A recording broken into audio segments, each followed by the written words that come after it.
Pour chaque personne assez chanceuse pour être arrachée de son toit, des dizaines d'autres sont forcées d'attendre. Nous sommes complètement épuisés. Je suis dans l'eau jusqu'aux aisselles depuis des heures.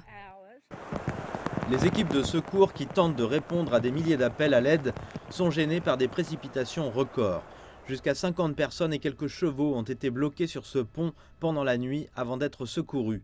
Le phénomène météorologique extrême qui frappe certaines parties du Queensland et de la Nouvelle-Galles du Sud produit ce qu'un météorologue a décrit comme des quantités astronomiques de pluie. Je vis ici depuis près de 30 ans et je n'ai jamais vu quelque chose comme ça. C'est incroyable.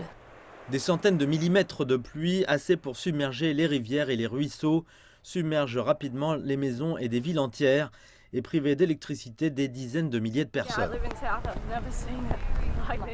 Je n'ai jamais vu ça avant. On a de l'eau jusqu'au 2e étage. C'est du jamais vu. Certaines zones ont reçu plus de pluie en seulement 4 jours que Sydney n'en recevrait normalement pendant toute une année.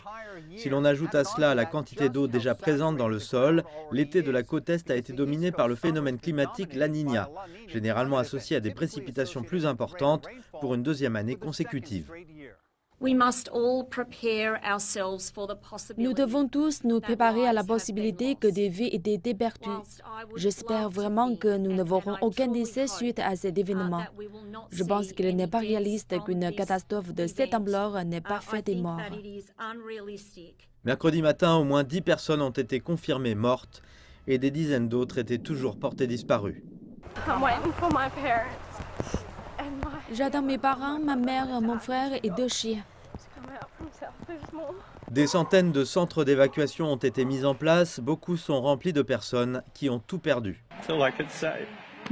C'est tout ce que j'ai pu sauver. Nous avons perdu les voitures, tout est perdu. Nous ne pouvions pas nous payer l'assurance contre les inondations ici. L'étendue des dégâts est difficile à évaluer. Dans la ville de Lismore, en Nouvelle-Galles du Sud, des volontaires sont arrivés avec tout ce qui peut flotter pour sauver les gens et les animaux, y compris un groupe de travailleurs fidjiens qui ont aidé à évacuer tous les résidents d'un centre de soins pour personnes âgées.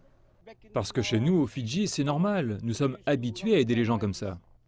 L'énorme phénomène météorologique se déplace lentement vers le sud, en direction de Sydney, provoquant des alertes aux inondations s'étendant jusqu'à la frontière de l'État de Victoria.